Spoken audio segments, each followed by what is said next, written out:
నా పేరు బొబ్బా రజిత సార్. మేము విజయవాడ పడమట సెంటర్లో ఉంటాం సార్. సమస్య వచ్చేసి మా అమ్మగారిది సార్. మా అమ్మగారి పేరు వెనిగంట వరమ్మ సార్. కమ్మపాలెం విలేజ్, జలదెంకి మండలం, ఎస్పీఎస్ఆర్ నెల్లూరు జిల్లా నుంచి సమస్య సార్. ఈమెకు సంబంధించి 2023 నుంచి సార్ సఫర్ అవుతున్నారు ఇంటి గురించి. అసలు మామూలుగా మీకు మొత్తం చెప్పాలనుకుంటున్నాను సార్. మా అమ్మకి 2 పిల్లలు సార్. వెనిగంట రమేష్ మా అన్నయ్య, నా పేరు రజిత సార్. 2000 సంవత్సరంలో మా అన్నయ్యకి మ్యారేజ్ అయినప్పుడు మా ఒక 2-3 సంవత్సరాలు కలిసి ఉన్న తర్వాత 2006లోనే మా అన్నయ్య 2 ఆడపిల్లలు పుట్టారు, నేను పక్కకి వెళ్ళిపోతానని చెప్పేసి ఒక 3 ఎకరాల పొలం, మా అమ్మగారి పేరుతో ఉన్న పొలం 3 ఎకరాలు గిఫ్ట్ డీడ్ చేయించుకొని 2 పిల్లలకి చెరొక ఎకరా, ఆయనకు 1 ఎకరా తీసుకుని సపరేట్ ఫ్యామిలీలో ఉంటున్నారు సార్. ఆ రోజు నుంచి కూడా మాకు ఏ సమస్యలు లేదు సార్. ఆయన మాటికి ఆయన ఉంటున్నాడు. ఉన్న 2 పోర్షన్లు ఇల్లు, మేమిద్దరం చెరొక పోర్షన్లో మా అమ్మ నాన్న, నేను, మా అన్నయ్య, వదిన వాళ్ళ ఫ్యామిలీ అటువైపు ఉండేవాళ్ళు సార్. లాస్ట్కి వచ్చేసరికి 2022లో సార్, 2013 మా నాన్నగారు చనిపోయారు. 2022లో మాకు కమ్మపాలెం విలేజ్కి దగ్గరగా హైవే రోడ్డు వచ్చింది సార్. అక్కడే మా పొలం సార్. మా అన్నయ్యకి ఎక్కడైతే 3 ఎకరాలు ఇచ్చారో అక్కడే నాకు వస్తువు కింద 2 ఎకరాల పొలం నాకు ఇచ్చారు సార్. అది ఎవరి వాళ్ళు సాల్వ్ చేసుకుంటూ ఉండేవాళ్ళని. 2023లో ఆ రోడ్డు వచ్చిన తర్వాత ఆ భూముల రేట్లు పెరిగాయి సార్. దాంతో 2022 బ్రెయిన్ స్ట్రోక్తో సఫర్ అవుతూ విజయవాడలో ఉండగా ఆ ఇంటి పార్టీషన్ వాళ్ళు పగలు కొట్టేసి ఆ ఇల్లు అనేది దానికి లేకుండా చేసేసారు సార్. దీనిలో ముఖ్యంగా కాకర్ల సురేష్ గారు, ఉదయగిరి ఎమ్మెల్యే గారు సార్, ఆయన ట్రస్ట్ పెట్టారు సార్. ఫస్ట్ దానిలో ఒక టీము ఏర్పాటు చేసుకొని దివిశ్రీను, గంటా అశోక్, గంటా సుబ్బానాయుడు అని చెప్పేసి కొంతమందిని జలదెంకికి సంబంధించి, జలదెంకి మండలానికి సంబంధించిన వాళ్ళని జాయిన్ చేసుకున్నారు సార్. ఆ రోజు నుంచి కూడా వీళ్ళ అరాచకాలు అడ్డు లేకుండా అయిపోయింది సార్. వీళ్ళు ఈ దివిశ్రీను అనేవాళ్ళ అక్కే మా వదిన సార్. మా అన్నయ్య చేసుకుంది గట్టుపల్లి గ్రామం సార్, జలదెంకి మండలం వాడిది. ఇంకా అప్పటి నుంచి అసలు మా మదర్ని ఆ ఇంటికి రానివ్వట్లేదు. ఆ ఉన్న పార్టీషన్ వాళ్ళు పగలగొట్టేశారు. ఆ బంగారం తీసేసుకున్నారు బ్యాంకులో పెట్టుంది. ఇంకా ఆమె ఏం చేయలేక ఆమె అసలే బ్రెయిన్ స్ట్రోక్ 2022 మార్చిలో. అయితే ఆ విజయవాడలో ఉంటూ అలా ఉన్నప్పుడు ఇంకా ఇల్లు లేదు సార్ ఆమె వెళ్ళాలంటే. దాంతో అర్జీ పెట్టుకొని జేసీ గారిని కలిశారు సార్ నెల్లూరు సార్. ఎస్పీ ఆఫీస్కి పంపించారు సార్. ఎస్పీ ఆఫీస్ నుంచి అది జలదెంకి పోలీస్ స్టేషన్కి వెళ్ళింది సార్. వాళ్ళు విచారించి మీ మదర్ ఉండడానికి, గోడ కట్టుకోవడానికి మీకేం అభ్యంతరం లేదు కదా అని చెప్పి మా అన్నయ్య దగ్గర ఒక లెటర్ తీసుకొని ఉండమన్నారు సార్. ఇక అక్కడికి వెళ్ళేసరికి వాళ్ళు రానివ్వట్లేదు సార్. ఆయనకేంటి అక్కడ కాకర్ల సురేష్ గారి అండదండలు సార్. గంటా అశోక్కి, దివిశ్రీకి, దివి సుబ్బానాయుడికి వీళ్ళు ప్రతిసారి వచ్చి దాడి చేస్తారు సార్ ఇంటి మీద. ఇక ఆ తర్వాత మా అమ్మగారు ఇంకా చేసేది ఏమి లేక ఆర్టీఓ కోర్టును ఆశ్రయించారు సార్. నేను సీనియర్ సిటిజన్ని, నాకు ఉండడానికి ఇల్లు లేదు, ఇట్లా నా కొడుకు ఇట్లా చేస్తున్నాడు అని చెప్పేసి ఆయన మీద కూడా వదిలేదు సార్. మా అన్నయ్యకి మా అన్నయ్య ఏది చేయలేదు సార్. ఈ దివిశ్రీను, గంటా అశోక్, గంటా సుబ్బానాయుడు వీళ్ళ ఒత్తిడితోటి మా అన్నయ్య చేయాల్సిన పరిస్థితి క్రియేట్ అయింది సార్. అంతే. మా అన్నయ్య స్వతహాగా మా పొలం కౌలు చేసుకుంటున్నప్పుడు కూడా నెల బ్యాంకులో కౌలు డబ్బులు వేసేవాళ్ళు సార్. తర్వాత ఆ కౌలు కూడా ఇవ్వనీయకుండా ఆపించారు సార్. మా పొలం ఇప్పుడు 3 సంవత్సరాల నుంచి వీడే ఉంది సార్. దానికి సంబంధించి డీటెయిల్స్ అన్నీ మీకు ఇస్తాను, ప్రూఫ్స్ అన్నీ తీసుకొచ్చాను సార్ ఆ ల్యాండ్కి సంబంధించి. ఇక ఈ హౌస్ ఏదైతే ఉందో ఈమె ఆర్టీఓ కోర్టుకి వెళ్ళారు సార్. ఆర్టీఓ కోర్టులో 3 నెలల హీరింగ్ జరిగింది సార్. కావాలి ఆర్టీఓ కోర్టు సార్. ఆమె ఆర్డర్ ఇచ్చారు సార్. పిల్లలిద్దరికి ప్రాపర్టీ ఇచ్చున్నారు, డాక్యుమెంట్స్ అన్ని పెట్టుకొని మొత్తం ఎవిడెన్స్ అంతా తీసుకొని 3 నెలలకి కరెక్ట్గా ఆర్డర్ ఇచ్చే టైంలో ఆమె ఇల్లు ఆమె పార్టీషన్ వాళ్ళు కన్స్ట్రక్షన్ చేసుకొని ఆమె ఇంట్లో అమ్ముతాలి. జరిగిందంతా కూడా మేము ఎమ్మెల్యే గారికి చెప్పాం సార్. వెళ్ళి ఎమ్మెల్యే గారు మేము వెళ్ళగానే ఆయన మొత్తం తెలుస్తారు. ఎందుకంటే మా అన్నయ్య చనిపోయిన రోజు ఫోన్ చేయించిన దగ్గర నుంచి ఆయన మొత్తం తెలుస్తారు. అక్కడ వెళ్ళి మా పొలం మొత్తం దున్నేశారు సార్. వాళ్ళు మా పొలం దున్నేశారు సార్ అంటే అదేంటమ్మా లీగల్గా ఎలా ఉంటారో చేయకుంటున్నాను కదా అని చెప్పేవాళ్ళు. సరే మా అమ్మ హౌస్ సార్, మా అమ్మని ఇంటికి రానికి వేస్తారంటే ఆ ఇల్లు రేట్ ఎంత ఉంటుంది అని అడుగుతారు ఆయన. ఆ రేట్తో ఆయనకి ఏం సంబంధం సార్ అసలు? ఇప్పుడు ఆమె ఇల్లు ఆమె కావాలంటే సార్ ఆమె 3 ఇయర్స్ నుంచి ఇంటికి వెళ్ళకుండా ఎంత సఫర్ అవుతున్నారు సార్.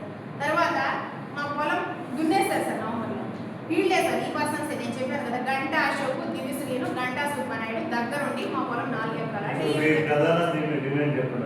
సార్. మా భూమి మాకు కావాలి సార్. మా భూమి, మా అమ్మ ఇల్లు మా అమ్మకు కావాలి సార్. మేము మా భూమిలోకి వెళ్తే మనం చంపేస్తామని సిఐ గారి ఆఫీస్లో, కలిగిన సర్కిల్ ఆఫీస్లో సిఐ గారి ముందు, జలదంకి ఎస్ఐ గారి ముందు గంటా అశోక్, గంటా సుబ్బనాయుడు, దివిశ్రీను మా మీదకి వచ్చారు సార్. సిఐ గారు, ఎస్ఐ గారు నవ్వుతున్నారు సార్. ఆ రోజు అసలు ఇంక మాకేం అర్థం కాదు సార్. ఇంక మాకు ప్రాణాల మీద ఆశ లేదు. ఇంక లాస్ట్ ఏదైనా ఉంటే మీడియాకి వెళ్ళి మీడియా మిత్రుల ద్వారా నారా చంద్రబాబు నాయుడు గారికి, లోకేష్ బాబు గారికి తెలియజేసి తర్వాత మేము మళ్ళీ ఉంటామో లేదో తెలియదు సార్. ఎందుకంటే ఇదే మండలంలో గట్టుపల్లి పక్కన చింతలపాలెం విలేజ్ సార్, గొట్టిపాటి ప్రసాద్ నాయుడు హత్య జరిగింది సార్. ఇలాగే సార్ భూ వివాదమే సార్. మమ్మల్ని కూడా ఉంచారు సార్. ఎందుకంటే సిఐ వాళ్ళ ముందు, ఎస్ఐ వాళ్ళ ముందు మమ్మల్ని చంపుతామని దాడి చేస్తుంటే ఇంక మేము ఎక్కడికి వెళ్ళాలి సార్? ఎమ్మెల్యే గారి దగ్గరికి మేము వెళ్ళగానే ఫోన్ చేస్తారు సార్. ఫస్ట్ ఆఫీసర్లందరికీ ఏంటి ఎంఆర్ఓ గారికి, సిఐ గారికి, ఎస్ఐ గారికి, ఎంపీడీఓ గారికి, ఆర్టీఓ గారికి అందరికీ ఫోన్ చేస్తారు సార్. స్పీకర్ ఆన్లో ఉందమ్మా అని చెప్పి ముందు వాళ్ళకి చెప్తారు సార్. బొబ్బా రస్తా గారు వచ్చారు, వాళ్ళ సమస్య కొంచెం చూడండి, లీగల్గా ఎట్లా అట్లా చేసి పంపిండి అని చెప్తారు సార్. మేము ఆఫీస్కి వెళ్తాం సార్. కన్సల్ట్ ఎంఆర్ఓ కానీ, సిఐ కానీ, ఎవరైనా కానీ వాళ్ళ ఆఫీస్కి వెళ్ళినప్పుడు అక్కడ వాళ్ళు ఏం చేస్తారు, ముందే ఈయన అపాయింట్ చేసుకున్న, ఎమ్మెల్యే గారు అపాయింట్ చేసుకున్న కన్వీనరు, మాజీ కన్వీనరు, చెరువు ప్రెసిడెంట్, ఆయన టీంలో మెంబర్స్ వీళ్ళందరూ ముందే కూర్చొని ఉంటారు సార్. అక్కడ వీళ్ళు ఎట్లా వస్తారు? కుటుంబ సమస్య అన్నారు. అత్త, కోడలు, కూతురు ఎవరో ఉంటారు. వీళ్ళందరూ ఎవరు అక్కడికి రావడానికి? వీళ్ళు వస్తారు సార్. వాళ్ళు మమ్మల్ని చంపుతామంటే పోలీసులు నవ్వుతారు సార్. దీన్ని మేము ఎట్లా చేయాలి? మాకు న్యాయం జరిపించమని చంద్రబాబు నాయుడు సార్ని, లోకేష్ సార్ని రిక్వెస్ట్ చేస్తున్నాం సార్. మీ తరఫున లాస్ట్ ఆప్షన్ మీరే సార్. మాకు మీడియాకి వస్తేనే మాకు న్యాయం జరుగుతుంది అని చెప్పే ఉద్దేశంతో మా ఇల్లు ఆ ఇల్లు అని చెప్పేసి 3 సంవత్సరాల నుంచి ఆమె మనం వేస్తారు. నా ఇంటికి ఎప్పుడు తీసుకెళ్తారు? ఎక్కడ ఉంది సార్ సార్? గంటా అశోక్ అయినా ఎమ్మెల్యే గారి టీంలో మెంబర్ సార్. జలదంకి మండలానికి ఎమ్మెల్యే సార్ తీసుకొచ్చి అనుచరుడు సార్. డివి శ్రీను కూడా సార్. గట్టుపల్లి ఆయన, జలదంకి గంటా అశోక్ సార్. వీళ్ళిద్దరూ ప్లస్ గంటా సుబ్బనాయుడు సార్. ఆయనకి జలదంకి చెరువు ఇచ్చారు సార్. చెరువు ప్రెసిడెంట్ అంటే ఆయన కూడా సార్.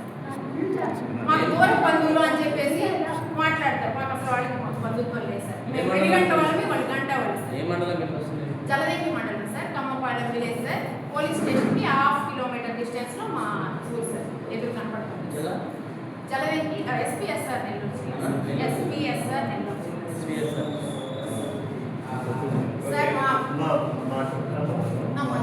మీకేం కావాలో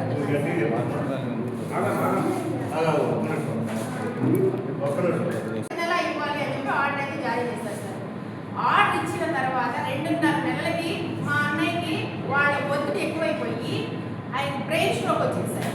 బ్రెయిన్ స్ట్రోక్ వస్తే కనీసం ట్రీట్మెంట్ చేయించలేదు సార్ ఆయనకి.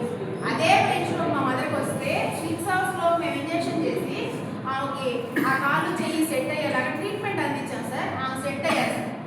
ఈ మా అన్నయ్యకి ఏ ట్రీట్మెంట్ చేయించకుండా ఆయన్ని చంపేశారు సార్. అసలు వీళ్ళ ఒత్తిడి వల్లే మా అన్నయ్య చనిపోయాడు సార్. ఆ ఒత్తిడిలో మేము అంతా ఉండి ఆ రోజు మా మదర్ మంచు నుంచి లెగలేని పరిస్థితుల్లో మేము విజయవాడ నుంచి కమ్మపాలెం వెళ్ళలేకపోయాం సార్. వెళ్ళలేకపోతే చనిపోయిన రోజు ఎమ్మెల్యే గారు మా ఇంటికి వెళ్ళారు సార్. వెళ్ళిన తర్వాత సాయంత్రం 5:30కి కలిగిరి సిఐ గారు మాకు ఫోన్ చేశారు సార్. కలిగిరి సిఐ గారు ఎవరు సార్ ఫోన్ చేయడానికి? ఆ కాల్ రికార్డులన్నీ మీకు ఇస్తాను సార్. నేను మీ మేనమామ చనిపోయాడు అని చెప్పి మా అబ్బాయితో మాట్లాడుతున్నాడు. అంటే నేను మా మదర్కి అప్పుడు స్నానం చేయించుకుంటాను సార్. అంత దారుణమైన పరిస్థితిలో అసలు ఎమ్మెల్యే గారు సిఐ గారికి ఫోన్ చేయించాల్సిన అవసరం ఏముంది సార్? మా ఫ్యామిలీ కాదు కదా. ఎక్కడైనా ఎవరైనా చనిపోతే సిఐలు, ఎస్ఐలు ఫోన్ చేస్తారండి. ఇది ఇది ఒకటి మీరు గుర్తుపెట్టుకోవాలి సార్. ఎందుకంటే దీనికి సంబంధించిన ఎవిడెన్స్ కూడా మీకు ఇస్తాను సార్ నేను. ఆ నెక్స్ట్ ఏమైందంటే సార్, మేము వెళ్ళి ఒక 6 monthsకి ఆర్టీఓ గారిని కలిసాం సార్.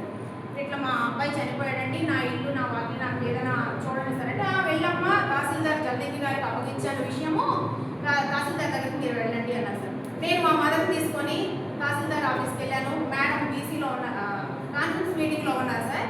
ఆర్ఐ విఆర్ఏని పంపించారు సార్. పంపించిన తర్వాత మేము మా మదరు నేను ఆర్ఐ విఆర్ఏ ఇద్దరు కలిసి వెళ్ళాం సార్ మా ఊరికి.